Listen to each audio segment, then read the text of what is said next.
hear some scary stories. So the first person that we're going to bring up here in a second, we affectionately know as Butterfly.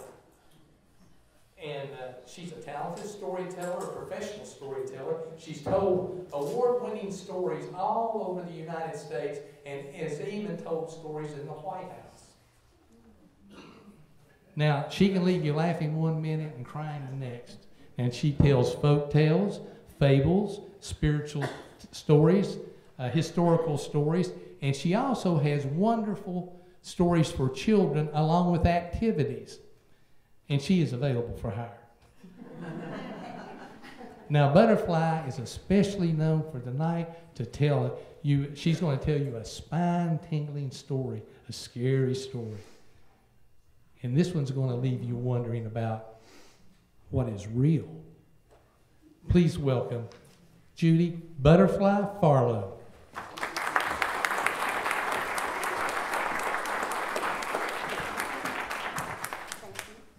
Thank you. Them bones, them bones, them dry bones, them bones, them bones, them dry bones, them bones, them bones, them dry bones. Now hear the word of the Lord. Now, if you go up there and look on the ridge, Jack Kelly is dead. And they're doing some funeralizing. They're doing some big funeralizing up there at the ridge. But you know, usually, when there's a funeralizing, you hear a whole bunch of folks crying and wailing and sad. But that ain't so on this funeralizing. On this funeralizing, everybody is happy as they can be, shaking their hands and clapping their hands and jumping up and down for joy, because Jack Kelly is dead. Because Jack Kelly, now I got to tell you, he is the meanest, orneriest, most cussed man anywhere around. They say the meanest man in the whole county. Probably the meanest man in the whole state. So everybody is celebrating the fact that Jack Kelly finally is dead. But now, nobody's celebrating any more than the widow Gertrude. Now, she put up with him for a whole lot of years, I'm telling you. Now, Jack Kelly, he had been Gertrude a hard time for years and years and years. Wore her slack down. While he was always asking her to cook him something to eat, cook breakfast, cook dinner, cook lunch. He wanted her to go out there and chop firewood, and he wanted her to bring in, tote in water. He wanted her to work every single minute of her day, and she was glad to say that Jack Kelly was dead. Now, after everybody had left the funeralizing, Gertrude, she sat there in the chair, closing her eyes a little bit, feeling the joy in her heart, because for the first time in years and years, she was able to sit down and relax in the quiet for a little while. She had her eyes closed. She was enjoying that quiet, when all of a sudden she heard a noise and she looked up, and Lord Almighty, there was Jack Kelly standing right there in front of her. She said, "What in the world is going on? You're dead. We just buried you down there in the hollow." Jack Kelly looked at her and he said, "You know, I heard all this ruckus going on up here, and I was wondering what was going on, but I'm here to tell you I'm back." "You can't be back. You're dead." "I don't feel dead." "Well, you look dead." "I don't care. I don't feel dead, and I ain't going to be dead, so there, I'm right here. Fix me some dinner." Uh-oh. Gertrude was not happy anymore. Jack Kelly, the meanest, orneriest, most cussed man around, was not going to lay down and be dead. He was going to make her crazy. And that's exactly what he did. He stayed right there, and he gave her orders just exactly like he did when he was alive. The only difference was, instead of him getting red in the face, he's white in the face. And you know, it was all right to start with. It was bad enough with him there, looking all dead and everything. But, you know, if a dead person hangs around, things begin to happen. Now, first the thing that started happening was the skin started falling off of his hands. It was kind of yucky. And then the skin started falling off of his feet. And then the skin started falling off of his face. And the hair started falling off of his head. And everything was falling off. And it doubled her workload because now she had to go behind him all the time with a broom and a whisk picking him up, you know? And then it even got worse than that. It was bad enough when the skin started falling off and that kind of thing, but pretty soon his major organs started falling out too. Why, there was a liver hanging over there and a pancreas hanging over there and a heart hanging. Well, she knew he never had a heart. She didn't believe that was there, but that was there. And cooking dinner for him took on a whole new meaning because now he didn't have any stomach. So every time he ate the food, it just fell out on the floor. And there she was again, trying to clean it all up. Telling him she sure did wish that he would lay down and be dead. But Jack Kelly, he said he didn't feel dead and he wasn't going to lay down. He wasn't going to be dead neither. And he kept on giving her orders.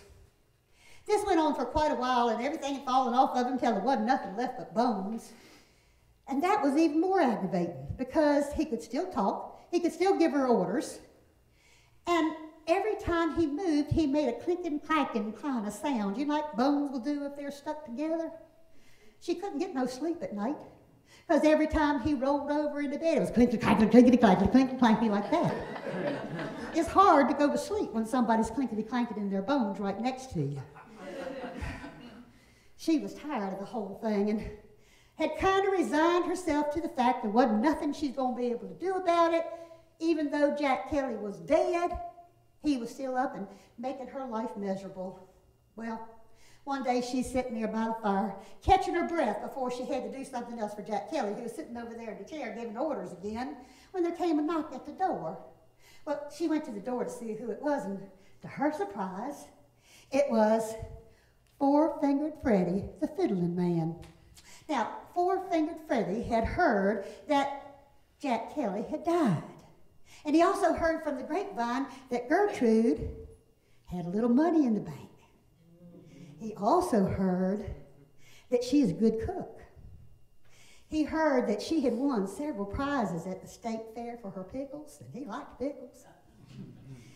And she could make the best cat head biscuits anywhere around, and he sure did love to eat. So he had decided he was going to come and court Gertrude, Jack Kelly's widow. Well, he come on in, he's all ready to lay it out there and say, "Here I am, my darling, I'm yours."